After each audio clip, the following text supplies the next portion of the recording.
जरा इन खाली बर्तनों की तरफ भी अपनी नजर डालिए। आखिर कब तक हम सिर्फ उम्मीदों के सहारे जिंदा रहेंगे? पूरे गांव में हमारी ही ऐसी बदकिस्मत चौखट है जहां महीने के 15 दिन चूल्हा सिर्फ राख उगलने के लिए जलता है। पड़ोस की स्त्रियां नए कपड़ों और गहनों की बातें करती हैं और मैं यहाँ सिर्फ 2 वक्त की रोटी के लिए तरसती रहती हूँ।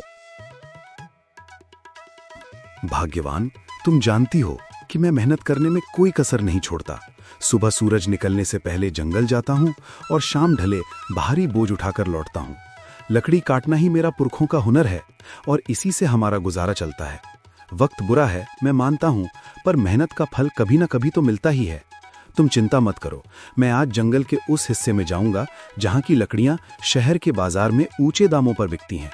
बस तुम थोड़ा धैर्य रखो, भगवान सब ठीक कर देगा। धैर्य? पिछले 10 सालों से मैं धैर्य का ही घूंट पीकर जी रही हूँ माधव। आपकी ये बातें अब मुझे दिलासा नहीं बल्कि जख्म देती हैं। लकड़ी काटने के अलावा भी दुनिया में बहुत से काम हैं। आप किसी जमींदार के यहाँ मजदूर क्यों नहीं बन जाते, या फिर शहर जाकर कोई ढंग की नौकरी क्यों नहीं ढूंढते? लकड़ी काटकर आप सिर्फ अपना कंधा तोड़ रहे हैं। गरीबी ही नहीं, मैं अब इस भूख को बर्दाश्त नहीं कर सकती। मुझे बस इतना चाहिए कि कम से कम हम दोनों रात को चैन की नींद सो सकें, बिना इस डर के कि कल सुबह क्या खाएंगे।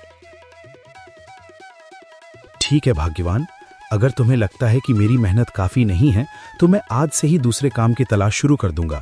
मैं लकड़ियां काटने के साथ साथ गांव के जमींदार से भी बात करूंगा कि क्या उनके पास मेरे लिए कोई और काम है। मैं नहीं चाहता कि तुम्हारी आंखों में कभी भी दुखों के बादल छाएं। मैं वादा करता हूं कि मैं हार नहीं मानूंगा। बस आज का दिन किसी तरह काट लो। शाम को जब मैं लौटूंगा तो शायद कोई अच्छी खबर लेकर आऊं। अब मुस्कुरा दो, तुम्हारी मुस्कान ही मेरी असली पूंजी है। तभी अचानक दरवाजे पर हल्की सी दस्तक हुई। केशव उठा और बाहर गया। दरवाजे पर एक बूढ़ा साधु खड़ा था। चेहरा शांत, आंखें तेजस्वी, लेकिन शरीर बेहद कमजोर। बेटा, क्या इस प्यासे राही को थोड़ा सा शीतल जल मिल सकता है? मैं मीलों का सफर तय करके आ रहा हूं और अब मेरी देह मेरा साथ नहीं दे रही। कंठ सूख गया है और पैरों में छाले पड़ गए हैं। अगर तुम्हारे पास थोड़ा सा अन्न भी हो तो इस बूढ़े को दान कर दो। मुझे किसी राजसी भोग की इच्छा नहीं है, बस एक निवाला मिल जाए ताकि मैं अपनी यात्रा जारी रख सकूं। ईश्वर तुम्हारी सेवा को स्वीकार करेगा और तुम्हारे घर के भंडार हमेशा भरे रहेंगे। प्रणाम महात्मा जी, आपका मेरे द्वार पर आना मेरा सौभाग्य है, लेकिन मैं आपको किस मुंह से बताऊं कि मेरे पास आपको खिलाने के लिए एक दाना भी नहीं है। हम खुद पिछले कुछ दिनों से भूखे हैं। मेरी कुटिया में केवल खाली बर्तन और गरीबी का डेरा है। लेकिन हाँ, मैं आपको प्यासा नहीं जाने दूंगा। मैं अभी अंदर से ठंडा जल लेकर आता हूँ। भोजन ना दे पाने का मुझे बहुत दुख है। कृपया मुझे क्षमा कर दीजिएगा।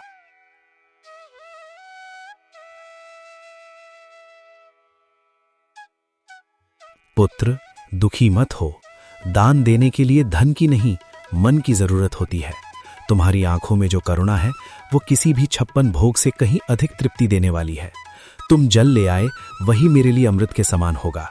इंसान की असलियत उसके अभाव में ही पता चलती है, और तुमने अभाव में होकर भी अतिथि सत्कार का धर्म निभाया है। तुम्हारी सादगी ने मेरा मन जीत लिया है।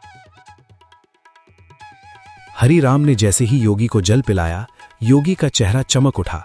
उन्होंने प्रसन्न होकर हरिराम को आशीर्वाद दिया।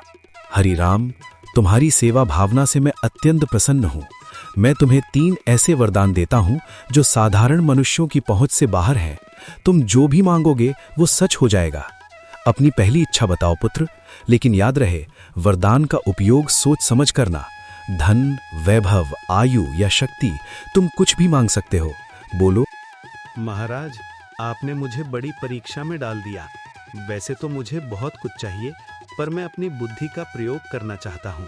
मेरा पहला वरदान ये है कि मेरी ये कुल्हाड़ी, जिसे मैं अपनी जान से ज्यादा चाहता हूँ, जो भी इसे हाथ लगाए वो मेरी आज्ञा के बिना इसे छोड़ ना पाए, और अगर वो इसे चलाना शुरू करे तो जब तक मैं रुकने को ना कहूँ वो रुक ना सके। क्या आप मुझे ऐसा विचित्र वरदान दे सकते हैं? मुझे लगता है कि ये मेरे बहुत काम आएगी। अजीब मांग है, पर वचन के अनुसार तथास्तु। तुम्हारी कुल्हाड़ी अब तुम्हारी आज्ञा की गुलाम है। अब बिना समय गवाए अपनी दूसरी इच्छा प्रकट करो। याद रखना, तुम्हारे पास केवल 2 और मौके बचे हैं। क्या तुम्हें सोने की खदानें चाहिए या फिर कोई ऐसा महल जो बादलों को छूता हो? संसार की हर सुख सुविधा तुम्हारे कदमों में हो सकती है। बस एक बार अपने मन की बात कहो और चमत्कार देखो। महाराज, दूसरी इच्छा के लिए मैं इस पुरानी लकड़ी की कुर्सी को चुनता हूँ। मैं चाहता हूँ कि जो कोई भी इस कुर्सी पर एक बार बैठ जाए वो मेरी अनुमति के बिना यहाँ से हिल तक ना सके। वो इस कुर्सी से ऐसा चिपक जाए जैसे पत्थर पर लकीर। चाहे कोई कितना भी बलवान क्यों ना हो, मेरी मर्जी के बिना उसका उठना नामुमकिन हो जाए। बस यही मेरी दूसरी विनती है। मुझे विश्वास है कि आप मेरी इस इच्छा को भी पूरा करेंगे। तुम्हारी सोच किसी आम आदमी जैसी नहीं है हरिराम। विचित्र मांगे हैं, पर वचन के अनुसार तथास्तु। तुम्हारी तीनों मांगे पूरी हुई। याद रखना, वरदान तभी काम आते हैं जब उनका उपयोग सही समय पर हो। तुम्हारी सोच किसी आम आदमी जैसी नहीं है हरिराम। विचित्र मांगे हैं, पर वचन के अनुसार तथास्तु। तुम्हारी तीनों मांगे पूरी हुई। याद रखना, वरदान तभी काम आते हैं जब उनका उपयोग सही समय पर हो।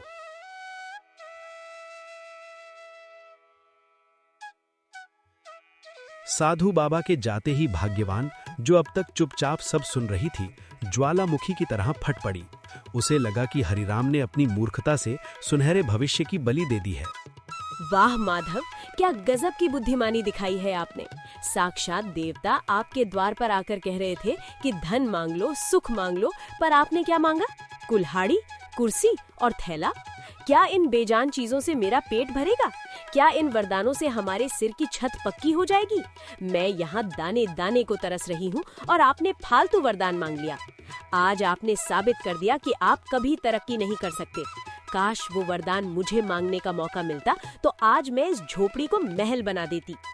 भाग्यवान, तुम जो देख रही हो वो केवल साधारण चीजें हैं, पर मैं जो देख रहा हूँ वो एक सुरक्षा कवच है।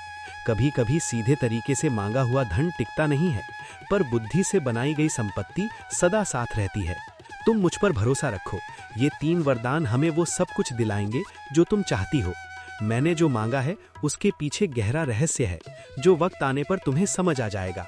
फिलहाल शांत हो जाओ, क्योंकि आने वाला समय बहुत बड़ी चुनौतियां लेकर आने वाला है। पत्नी के तानों से आहत होकर हरिराम अपनी पुरानी कुल्हाड़ी कंधे पर रखकर चंदनपुर के सबसे घने और डरावने जंगल की ओर निकल पड़ा।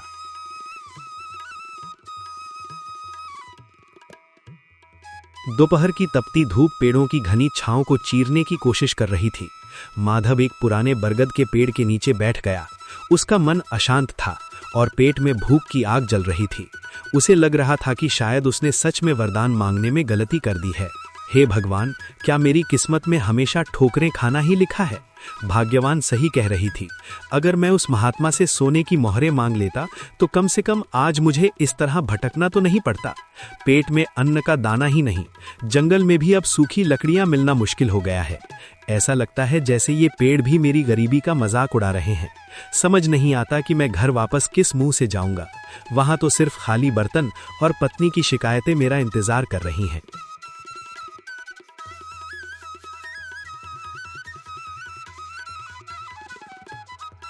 तभी झाड़ियों के पीछे से एक विचित्र बूढ़ा व्यक्ति बाहर निकला और चेहरे पर एक अजीब सी कुटिल मुस्कान थी।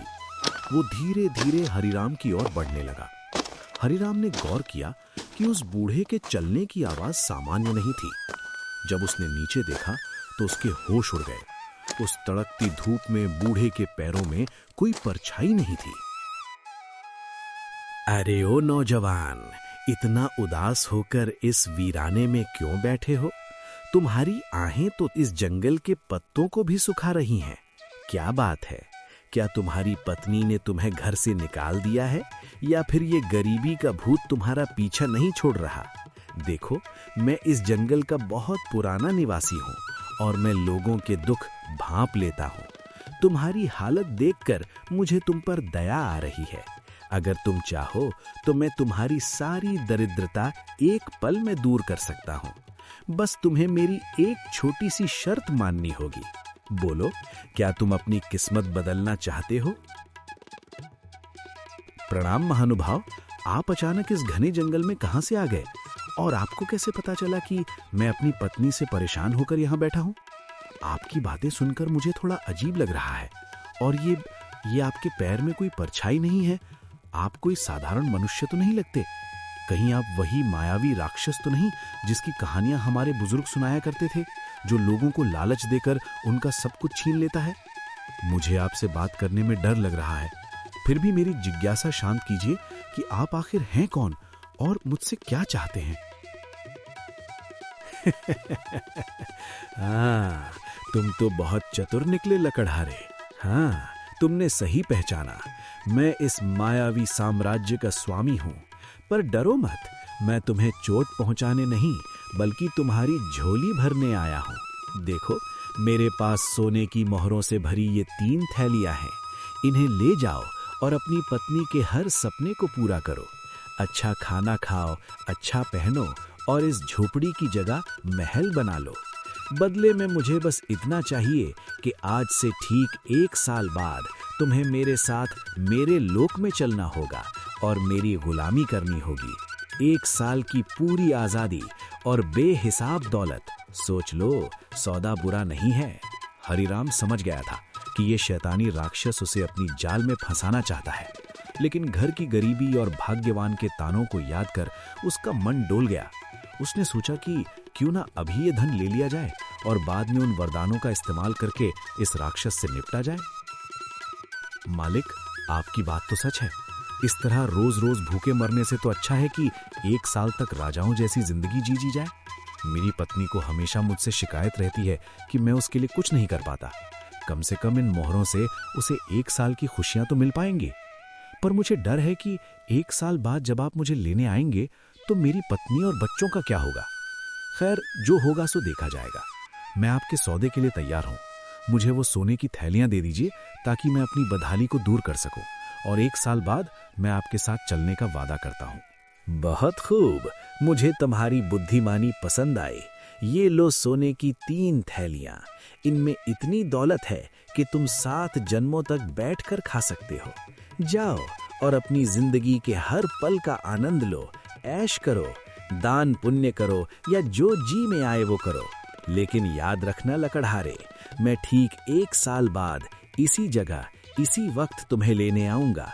अगर तुमने भागने की कोशिश की तो मेरा प्रकोप पूरे गांव को भस्म कर देगा। अब जाओ और अपनी पत्नी को ये खुशियां दे दो। हमारी मुलाकात अब 1 साल बाद होगी। तब तक के लिए विदा। हरिराम भारी मन और भारी थैलियों के साथ घर लौटा। उसने रास्ते से ढेर सारी मिठाइयां, फल, मछली और नए कपड़े खरीदे। भाग्यवान, ओ भाग्यवान, देखो मैं तुम्हारे लिए क्या लाया हूं। अब तुम्हें कभी भूखा नहीं सोना पड़ेगा और ना ही उन फटे हुए कपड़ों में रहना होगा। देखो, मैं बाजार से तुम्हारे लिए रेशमी वस्त्र और सबसे बढ़िया पकवान लाया हूं। और ये देखो, सोने की मोहरों से भरी थैलियां।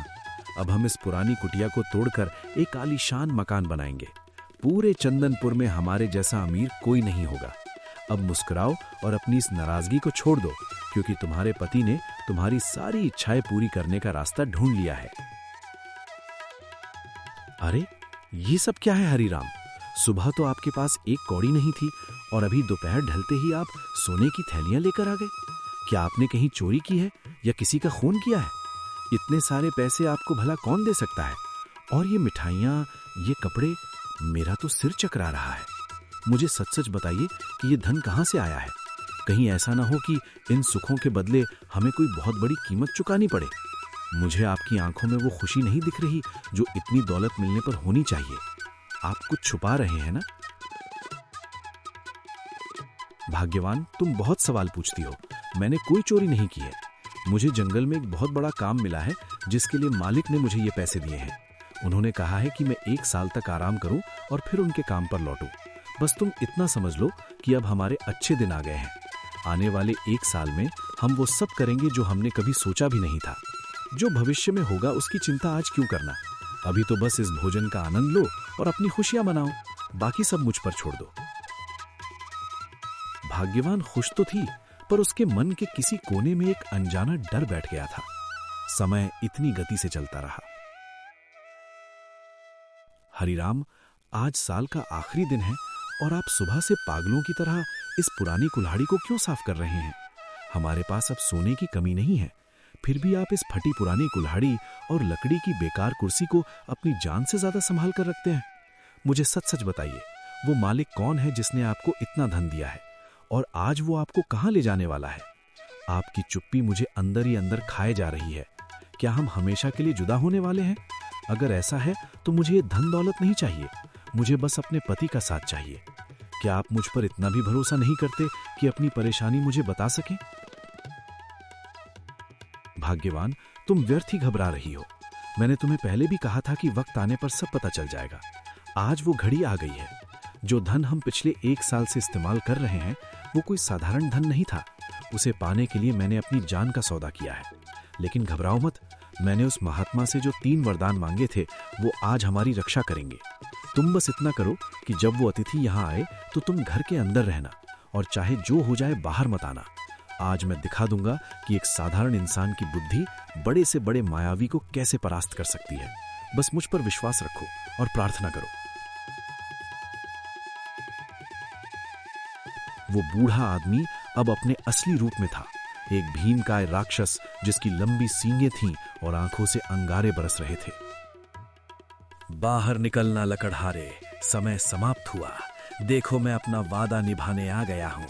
तुमने 1 साल तक मेरे धन पर खूब ऐश की, अच्छे पकवान खाए, पर अब भुगतान का समय है। चलो अपनी ये खिलौना जैसी कुल्हाड़ी उठाओ और मेरे पीछे पीछे मेरे नरक लोक की ओर चलो। वहां तुम्हें अनंत काल तक मेरी गुलामी करनी होगी। अब देर मत करो, मेरी भूख बढ़ रही है और मुझे इंसानों को तड़पाने में बड़ा मजा आता है। क्या तुम तैयार हो अपने मालिक के साथ चलने के लिए, या फिर मुझे तुम्हें घसीट कर ले जाना पड़ेगा? अपनी पत्नी से विदा ले लो, क्योंकि अब तुम उसे कभी दोबारा नहीं देख पाओगे। प्रणाम मालिक, आप आ गए। मैं तो आपका ही इंतजार कर रहा था। भला मैं अपने वादे से कैसे मुकर सकता हूँ? मैं चलने के लिए बिल्कुल तैयार हूँ। आखिर आपने मुझे 1 साल तक राजाओं जैसी जिंदगी जो दी है। लेकिन मालिक, जाने से पहले मेरी एक छोटी सी विनती है। देखिए, मैंने अपने बच्चों के लिए ये ढेर सारी लकड़ियां इकट्ठा की हैं, ताकि मेरे जाने के बाद उन्हें सर्दी ना लगे। बस इतनी सी लकड़ियां काटनी बाकी रह गई हैं। अगर आप महानता दिखाते हुए अपनी दिव्य शक्ति से इन 2-4 कुंदों को फाड़ दें तो मैं चैन से आपके साथ चल सकूंगा। आपके लिए तो ये पल भर का काम है। क्या आप अपने सेवक पर इतना सा उपकार करेंगे? तुम इंसान भी कितने भावुक होते हो, जाते जाते भी लकड़ियों की चिंता कर रहे हो। लाओ इधर दो ये खिलौना जैसी कुल्हाड़ी, देखो मैं इसे कैसे एक ही बार में चकनाचूर करता हूँ। ये लो और ये लो। अरे ये क्या हो रहा है? ये कुल्हाड़ी मेरे हाथों से चिपक क्यों गई है? मैं इसे छोड़ना चाहता हूँ पर ये मेरे हाथों को जकड़ती जा रही है और मेरा शरीर अपने आप वार किए जा रहा है। मैं रुकना चाहता हूँ पर मेरे हाथ रुक नहीं रहे। लकड़हारे, ये क्या जादू किया है तूने? मुझे रोक, मैं कह रहा हूँ मुझे अभी के अभी रोक, वरना मैं इस पूरी जगह को तबाह कर दूंगा। अरे मालिक, इतनी जल्दी थक गए? आप तो कह रहे थे कि ये आपके लिए बच्चों का खेल है। काटिए मालिक, अभी तो बहुत सारी लकड़ियां बाकी हैं। आप शायद भूल गए, इस कुल्हाड़ी को जो भी पकड़ता है वो मेरी आज्ञा के बिना इसे छोड़ नहीं सकता, और जब तक मैं न कहूं वो रुक भी नहीं सकता। अब काटते रहिए लकड़ियां पूरी रात। मुझे तो अब नींद आ रही है, मैं जाकर थोड़ा आराम करता हूँ। जब आप थक कर चूर हो जाएं और आपकी हड्डियां जवाब देने लगे तब मुझे पुकारिएगा। तब तक के लिए इस मुफ्त की मजदूरी का आनंद लीजिए। बेटा हरिराम, मुझे बचा ले, मैं हार गया। तुम्हारी बुद्धि के आगे मेरी माया फेल हो गई। मेरे हाथ अब फटने वाले हैं, मेरा दम घुट रहा है। कृपया मुझे इस कुल्हाड़ी के चंगुल से आजाद कर दो। मैं कसम खाता हूँ कि मैं तुम्हें अभी नहीं ले जाऊंगा। मैं तुम्हें 1 और साल की मोहलत देता हूँ और साथ में 3 और सोने की थैलियां भी दूंगा। बस मुझे इस नरक से निकालो। मैं अब एक पल भी ये कुल्हाड़ी नहीं चला सकता। मुझ पर दया करो। अच्छा, तो अब आप रास्ते पर आए। 1 साल की मोहलत और 3 थैलियां? नहीं नहीं मालिक, इतना कम तो मेरी मेहनत का हर्जाना भी नहीं है। अगर आप आजाद होना चाहते हैं तो आपको मुझे 5 थैलियां सोने की मोहरें देनी होंगी और वादा करना होगा कि आप अगले 2 साल तक इधर नजर भी नहीं आएंगे। अगर मंजूर है तो मैं कुल्हाड़ी को रुकने का आदेश दूं। मंजूर है, मुझे सब मंजूर है, 5 क्या, तुम 7 थैलियां ले लो, पर मुझे इस जादुई फंदे से छुड़ाओ। मैं अगले 2 साल तक इस गांव की सीमा में भी कदम नहीं रखूंगा। ये लो तुम्हारी सोने की थैलियां। मैंने अपनी माया से उन्हें तुम्हारे आंगन में प्रकट कर दिया है। अब बस इस कुल्हाड़ी को रुकने को कहो, मेरी शक्ति अब जवाब दे रही है। हरिराम ने कुल्हाड़ी को रुकने का आदेश दिया। कुल्हाड़ी तुरंत राक्षस के हाथ से छूटकर गिर गई। राक्षस बिना पीछे मुड़े वहां से भाग खड़ा हुआ। समय का पहिया अपनी गति से चलता रहा और देखते ही देखते 2 साल का लंबा अरसा बीत गया। अजी, आज 2 साल पूरे होने को है।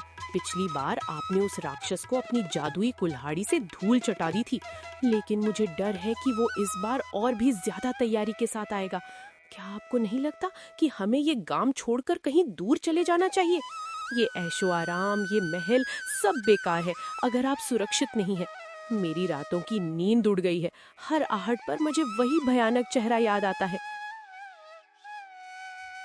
भाग्यवान, तुम व्यर्थ ही अपने मन को अशांत कर रही हो।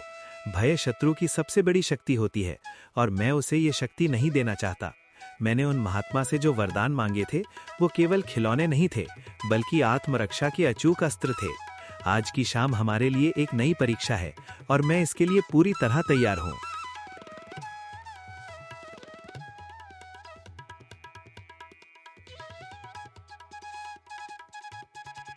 ओ लकड़हारे, बाहर निकल। आज 2 साल पूरे हो गए हैं और तेरा काल द्वार पर खड़ा है। तूने पिछली बार मुझे अपनी उस घटिया कुल्हाड़ी से बेवकूफ बनाया था, लेकिन याद रखना कि एक ही चाल 2 बार काम नहीं आती। इस बार मैं ना तो तेरी किसी चीज को हाथ लगाऊंगा और ना ही तेरी बातों में आऊंगा। अरे मालिक, आप आ गए। मैं तो कब से आपकी प्रतीक्षा कर रहा था। आप तो बाहर ही रुक गए। क्या आप अपने इस पुराने सेवक से इतना डर गए हैं? देखिए, मैं तो जलने के लिए बिल्कुल तैयार खड़ा हूँ। पिछली बार जो हुआ उसके लिए मैं आपसे क्षमा चाहता हूँ। वो तो बस एक मजाक था। आइए, अंदर आइए। आप इतनी दूर से थके हारे आए होंगे, कम से कम थोड़ा विश्राम तो कर लीजिए। देखिए, मैंने आपके स्वागत के लिए आंगन में अपनी सबसे आरामदायक कुर्सी रखी है। बस 5 मिनट वहां बैठिए। मैं अपनी पत्नी से विदा लेकर और अपना थोड़ा सामान समेटकर तुरंत आपके साथ चलता हूँ। राक्षस माधव की बात सुनकर सोच में पड़ गया। उसे लगा कि माधव शायद हार मान चुका है। उसने चारों तरफ देखा। वहां ना तो कोई कुल्हाड़ी थी और ना ही कोई हथियार। आंगन के बीचों बीच बस एक साधारण सी लकड़ी की कुर्सी रखी थी। अपनी थकान और माधव की विनम्रता को देखते हुए राक्षस ने सोचा कि थोड़ा आराम करने में कोई बुराई नहीं है। लगता है तुझे अब अपनी असलियत समझ आ गई है। अच्छा है कि तूने सरेंडर कर दिया, वरना मैं आज बहुत गुस्से में था। खैर, तू कहता है तो मैं 5 मिनट यहाँ बैठ जाता हूँ, पर याद रखना, अगर तूने कोई चालाकी की तो तेरा अंजाम बहुत बुरा होगा। ये कुर्सी तो सच में बहुत आरामदायक है। अब जा जल्दी से अपना सामान ले आ और अपनी पत्नी को आखिरी बार देख ले। मैं यहाँ बैठ के तेरा इंतजार कर रहा हूँ। अरे मालिक, आपको कुर्सी पसंद आई? ये जानकर मुझे बहुत प्रसन्नता हुई। पर क्या आप जानते हैं, ये कुर्सी जितनी आरामदायक बैठने में है, उठने में उतनी ही कष्टदायक है। जरा कोशिश तो कीजिए उठने की। क्या हुआ मालिक, आप तो हिलने का नाम ही नहीं ले रहे। लगता है आप मेरी इस तुच्छ कुर्सी के प्यार में पड़ गए हैं। बेटा हरिराम, मुझे बचा ले। मैं हार गया। तुम्हारी बुद्धि के आगे मेरी माया फेल हो गई। मेरा शरीर अब फटने वाला है। मेरा दम घुट रहा है। कृपया मुझे इस कुल्हाड़ी के चंगुल से आजाद कर दो। मैं कसम खाता हूँ कि मैं तुम्हें अभी नहीं ले जाऊंगा। मैं तुम्हें 1 और साल की मोहलत देता हूँ और साथ में 3 और सोने की थैलियां भी दूंगा। बस मुझे इस नरक से निकालो। मैं अब एक पल भी ये कुल्हाड़ी नहीं चला सकता। मुझ पर दया करो। अच्छा, तो अब आप रास्ते पर आए। मुझे 5 थैलियां नहीं, 10 सोने की थैलियां चाहिए। ये लो 10 सोने की थैलियां। अब मुझे छोड़ दो।